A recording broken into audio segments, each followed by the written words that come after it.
Hi everyone. So in this video, I'll be talking about two major ways through which people can immigrate to Canada.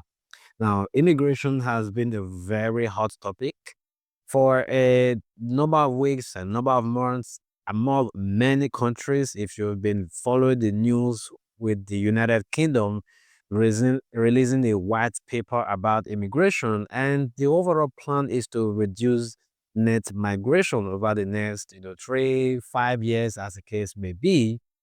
And you know that it is a hot topic. Even in Canada, a lot of changes has occurred because the plan is to reduce net migration.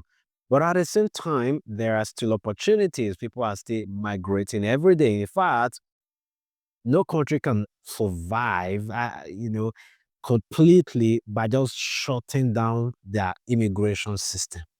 So because people will definitely come into your country to do business, to do all kinds of things. So, but in this video, we're talking about two major ways. That is going to be the study route and then the express entry category. Sometimes if you are a starter, that is, you don't know anything about immigration process and you're thinking about where do I even get started? This video is for you. If you've tried maybe other countries and at some point you're thinking about trying Canada, this video is also for you. If you've applied for Canada before and maybe for some reason your application got refused, this video is also for you to help you re-strategize so you can know what to do next. Now, I summarize the express entry a little bit and then emphasize more on the study permit. Now, with the express entry, or there are different categories, with express entry. For example, there is provincial nomination under express entry, which means you need to have an express entry profile. And then if there is a province that is interested in your profile, they can give you no provincial nomination and then you get extra 600 points for your express entry. There is also another category of express entry. It is called Canadian Experience Class. So this one is for those that have obviously studied and cannot really studied. Those that have worked in Canada for at least 1 year, they can qualify for the Canadian Experience Class. Now, there are also those that are outside of Canada. There's a category they call Federal Skilled Worker Program, although recently they have not been doing a lot of draws in this express entry category. But if you are in the express entry pool, you may get invited, under different stream. For example, there is a healthcare category, there is a French category, when you say hot area now.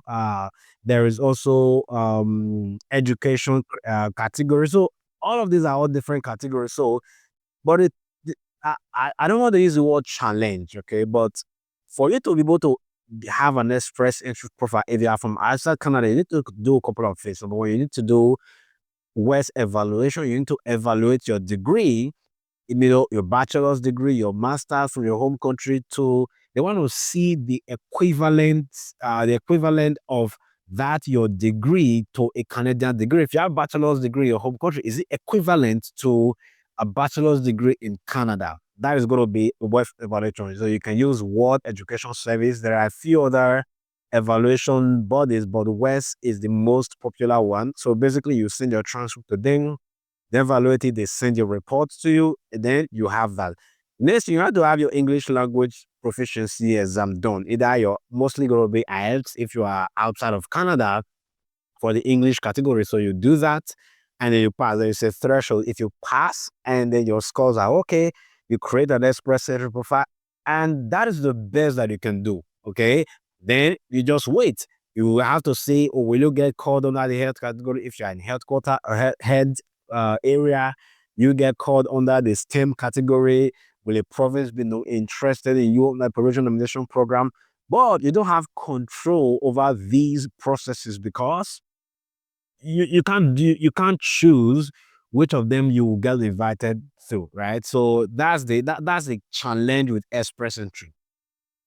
You just have to be there. At some point, you create a profile, it expires after 1 year. You have to create another profile, or maybe update your profile again and create another profile as the case may be.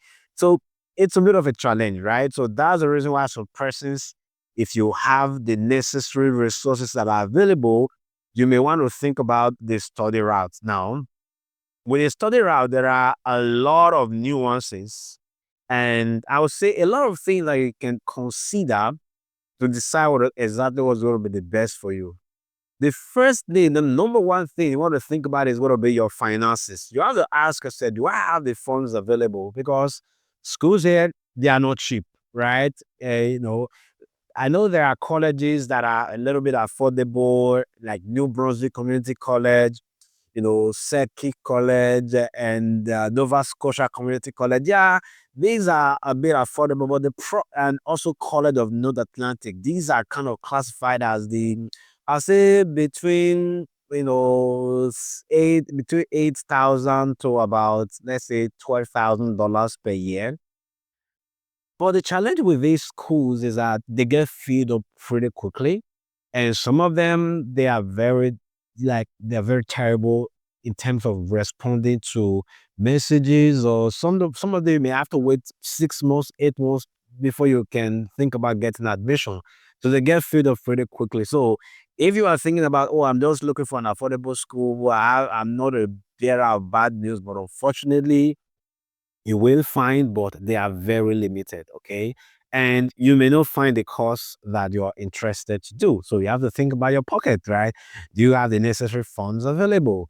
And then do you have sponsors, right? Maybe brothers, sisters, siblings that are willing to finance your studies. Now, in terms of the breakdown, straight up, most of the colleges these days, most of the universities, for colleges, I would say you should be looking at around an average of $18,000 to $20,000 per year for programs.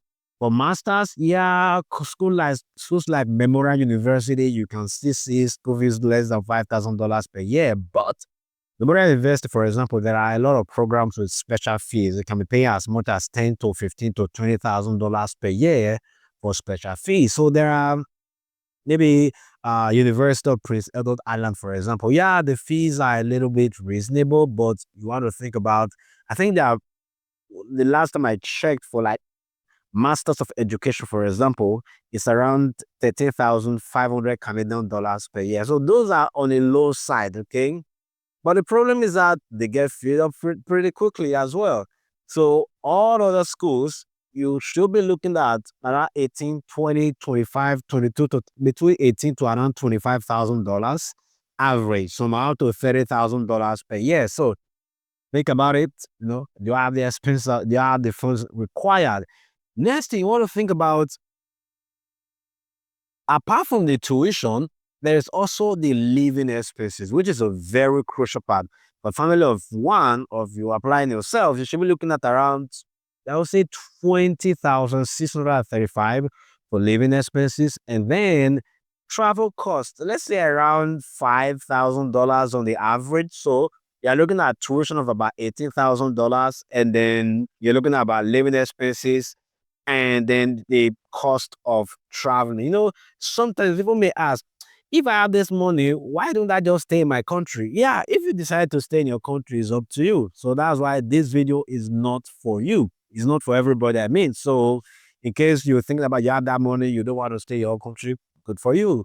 If you are thinking about, oh, why are you talking about immigration? Why don't you advocate for people to develop their own country? Yeah, you can talk to the government in your home country, let them develop the country. Absolutely. You must not travel, right? There are thousands and millions of people that are in their home country, and they are doing way, way better than those that are in abroad, right? Some person, maybe they come for vacation, they go back doing excellently well. But if you are thinking about you want to immigrate, it's your choice. So but you have to think about the financial implication. If the funds are not available, you have to ask yourself number two question: do I qualify for scholarships? Or how can I get scholarship? For me, I got master's scholarship, right? And then even for my PhD at the University of Alberta, it was also a fully funded scholarship. So that option is available. But the challenge is that number one, not all areas, you don't find scholarship in all areas. For example, finance, accounting, you rarely find fully funded scholarships in those areas. Although there are a few, but most of the scholarships you'll find in STEM areas, science, technology, engineering, mathematics. A lot of this program, medicine, you find a lot of scholarships in this area. But if business administration, for example, if you're in the finance business area, you hardly find scholarship for masters of business administration or human resources, right? So you have to think about funding yourself if you are interested in such programs. For scholarship, usually I would say the competition is really high. So for scholarship, I would say a minimum of second class upper. I mean, not second class lower, right? Second class upper. If you're on a 5.0 GPA, you should be looking at around 3.5 minimum. Even with 3.5, if you have like low second class upper, it's still going to be very challenging. I've seen people with 4.0 out of 5, they apply for admission and they get rejected, right? So it is not an automatic ticket that because you have first class or higher second class upper, you're going to get admission, right? You're going to get admitted right away. It can happen that you will not be admitted, you will not get scholarship. So it is competitive. But for those that have, let's say, second class lower, 2.3.0 out of 5, I had to be a bearer of bad news again. But if you have 3.0 out of 5 to get a scholarship in Canada, I don't think I've ever seen. You may try, but it is very difficult, right? Because most of the schools, they have a minimum requirement for admission. And that minimum requirement for admission is around, let's say 3.0 out of 4.0, right? On the 4.0 scale. And then if you are the 5.0 scale, you're looking at around 3.7, like that. That's the question you have to ask yourself. Then the next question you want to think about, what program do I qualify for based on my educational experience, right? If I educational experience or work experience. If you just graduated from university, yeah, you can follow whatever you studied in your undergrad. Let's say you did the bachelor's in engineering, you want to do master's in engineering, perfect, right?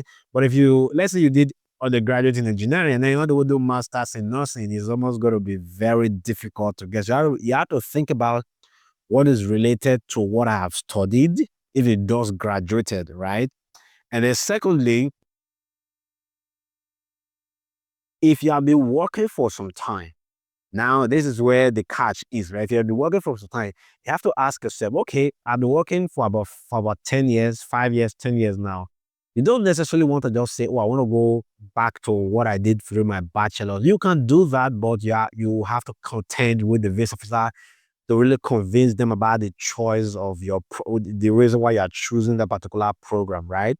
But what is most preferable is think about any course that you want to do. How does it align with your career, right? How is it going to be beneficial to you? That is how you're going to choose, right? Think about that, choose by that. Let's say you'll be working in finance, you studied engineering, you're working in finance for about 5, 10 years. You're going to do masters, you're going to do MBA, masters in finance, masters in um, you know, strategic leadership, as the case may be, not necessarily what you did during your undergrad. That is the catch, okay? People make a lot of mistake. You have bachelor's of business administration and you apply for a diploma in business administration. It doesn't make sense, right? Because how are you going to convince the visa officer? If you say, oh, I did diploma in bachelor's of business administration, now I'm doing a diploma in financial management, it's understandable because now it is a specialization. For something like that, it's pretty easy to understand. So you have to really carefully ask yourself, to stand in the front of the visa officer to defend the reason why I'm choosing the program. Don't make the mistake of using the word, oh, it's my passion. I love this thing. I love this thing. I love this thing. That can be problematic. Okay. I'm not saying don't pursue your passion, but for the sake of visa application, think about justification and logic first before passion. Okay. And then you might be very lucky that your passion aligns with whatever is going to enhance your career. In my own case, I just graduated from my undergraduate and in biochemistry. And then after like about a year or so, finished my youth service and I applied for masters in biochemistry. It was easy to explain to visitors that yeah, I just graduated, I want to do masters, and these are all my long-term plan, all my long-term goals, and all that is very justified. So think about that. The fifth thing you want to think about is what start date am I looking at, right? January is winter start date. Spring is usually, let's say, May start dates. And then some schools may have summer start date, but usually spring. And then fall is September. September is the most common one, followed by January and then April. So you have to think about the deadline the way ahead of time because these schools get closed up pretty quickly. So you have to think about what is going to be the deadline. If I want to apply for a September start date, then I have to start taking up my application like the year before, December, January. A lot of schools, you'll be so surprised like for September admission, by January, even December, some already getting closed. January, more we get closed. February, more we get closed. Then let's say by March, a few more will still be open, right? So you have to think about it way ahead of time. At least I was saying, give yourself a 1 year, okay? 1 year to 8 months before the start of the program to start applying. That will give you the ample time to be able to um do your application well. If you want to get scholarship, you have to reach out to professors and all that. You have a lot of time to do that so that by the time you're done and apply, you will be within that range of that timeline. And the last thing you want to consider is what is going to be my long-term goal, right? So if you already have masters in your home country and you want to become a professor and you want to do a PhD, perfect. You can do a PhD, right? If you are thinking about maybe you already have another graduate and you just want to go do diploma in supply chain, let's say you'll be working in supply chain for a while, but you don't have a degree in that. Now you want to go do supply chain, perfect. You can do supply chain. So always think about the long-term goal. The long-term goal is that when I graduate, you have to think about going back home to your home country, right? If I'm back to my home country, what am I going to do with this course? The visa officer, they think about that. If you're making an investment of $40,000 to pay tuition for the space of 2 years, and this course, there is lack of, the employability of for that course is really low, then they're going to say, you know what, this investment is not worth it. I don't see why you should be spending thousands of dollars to go study when you can even see similar programs back in your home country, right? So these are all of the things that you should think about. I know it's a lot of work. Sometimes we want to talk to somebody to know exactly what should I focus on. How do I make the choice of program? Which province should I even think about? Which province, has the best cost of living or the lowest cost of living, high employment rate, best PRO pathway, and all of this. I know it can be challenging, but I'm here for you. I have a one-on-one mentorship package.